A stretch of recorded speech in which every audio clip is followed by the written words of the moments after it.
नमस्कार दर्शकों, स्वागत है आप सबका हमारे चैनल फ्रेशर्स कैंप में। जैसा आप लोगों को पता है, आज हम बात करने जा रहे हैं कुछ ऐसी खास बातों के बारे में जो कि बहुत जरूरी है जब आप कोई भी प्रोफेशनल इंटरव्यू देने जाते हैं, खास करके टीसीएस का इंटरव्यू देने जाते हैं।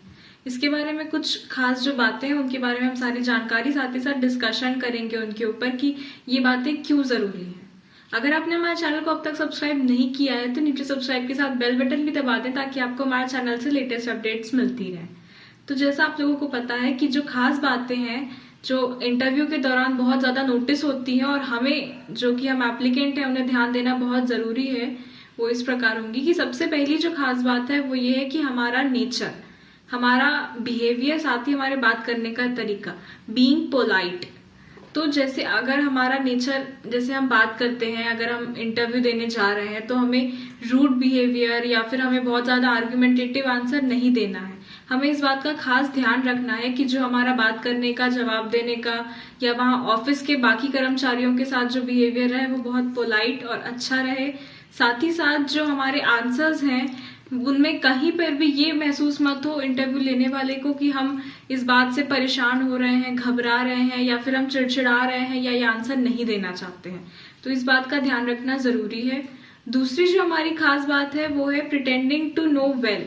इसका मतलब ये होता है कि जैसे हमें कोई जवाब नहीं आता पर हम सामने वाले के सामने ऐसा दर्शाएं कि हमें सब कुछ आता है और इसके बारे में हमें सारी जानकारी है।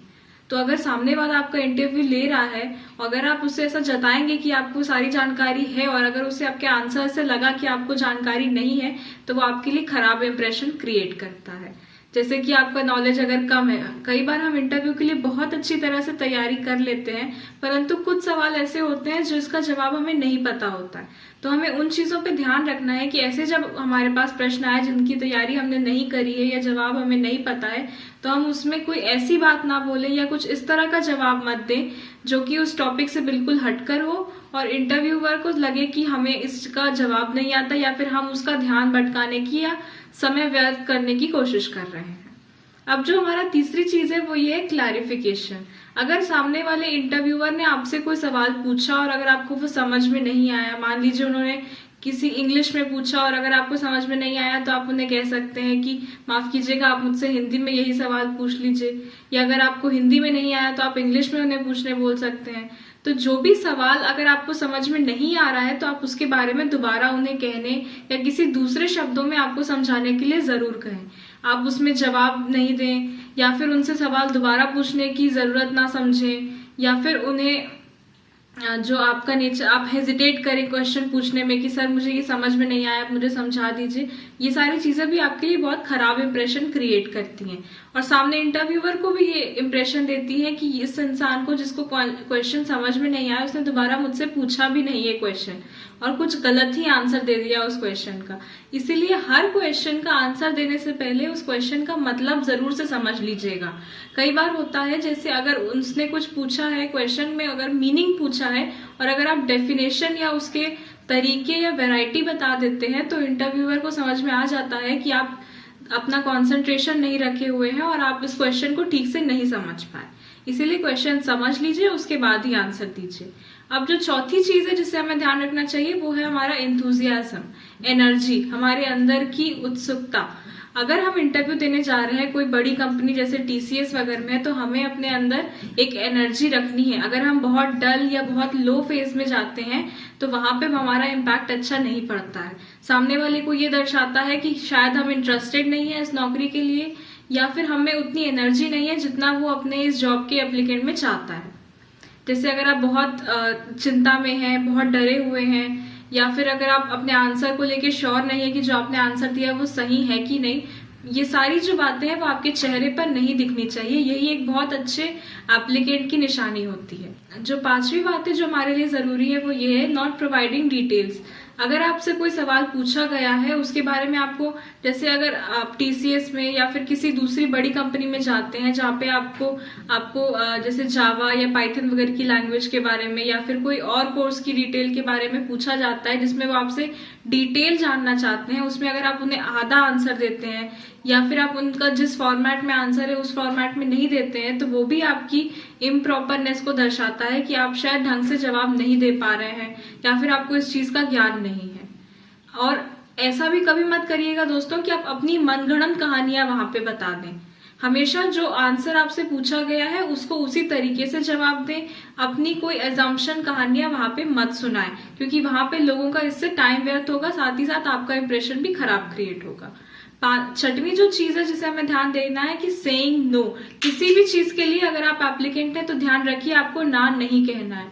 चाहे वो आपसे किसी दूसरे शहर में लोकेट होने कहे, या फिर आपसे कोई दूसरी भाषा में काम करने को कहे, या फिर आपको बहुत ज्यादा जैसे प्रेशर के अंदर वर्क करना रहे तो उसके लिए, क्योंकि ज्यादातर इंटरव्यू में इस चीजों के बारे में प्रश्न जरूर उठते हैं कि क्या अगर आप यहाँ रहते हैं बंबई में और अगर आपको नौकरी मिली है चेन्नई में तो क्या आप वहां शिफ्ट होंगे।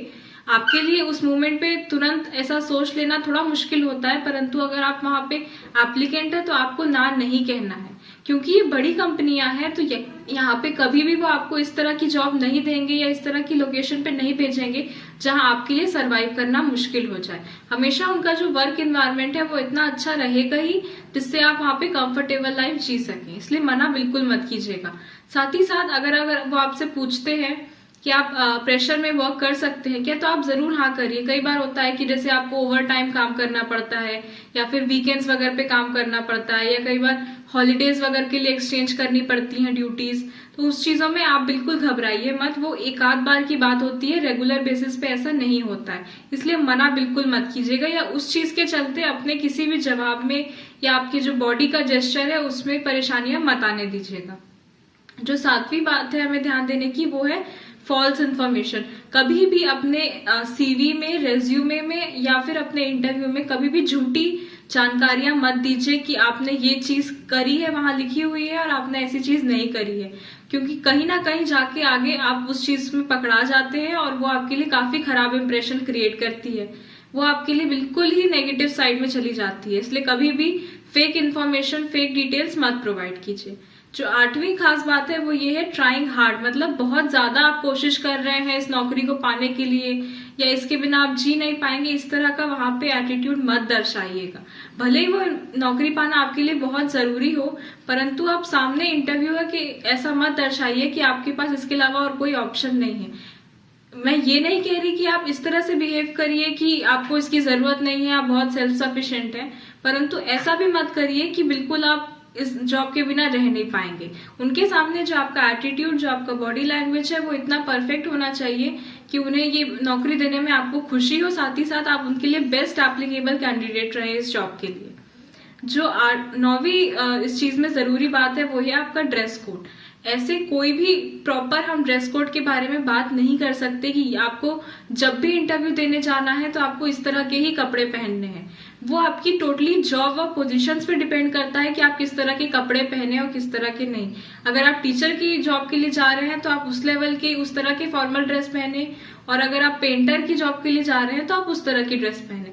लेकिन ज्यादातर इंटरव्यू में इस बात को ध्यान दीजिएगा कि आप कोई भी लोअर टी शर्ट या पैजामाज या नाइट सूट टाइप के कपड़ों में ना जाएं। ज्यादा से ज्यादा फॉर्मल, जैसे पैंट शर्ट, या लेडीज है तो जो फॉर्मल उनकी ड्रेसेस होती हैं, सूट्स वगैरह, उस तरह के कपड़े पहने, ताकि सामने वाले के सामने भी ऐसा इंप्रेशन पड़े कि हाँ आप अप टू डेट रहते हैं और आप साफ सुथरे और क्लियर अपने इंप्रेशन को, अपने रेडी रहते हैं आप कोई भी काम के लिए, पोजीशन के लिए। इस तरह का इंप्रेशन अच्छा होता है।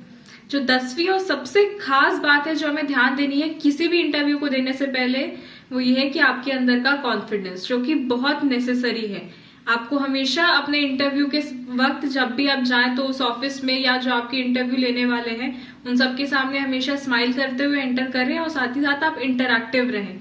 अगर आप कितने भी इंट्रोवर्ट हैं या फिर आप बहुत ज्यादा बात नहीं करना पसंद करते या बहुत कॉन्फिडेंट नहीं है, तो भी जब भी आपका इंटरव्यू उस मोमेंट के लिए, उस 10 मिनट के लिए या उस जितने भी वक्त का आपका इंटरव्यू है उस मोमेंट के लिए आपको अपनी एनर्जी को एनहांस करना है।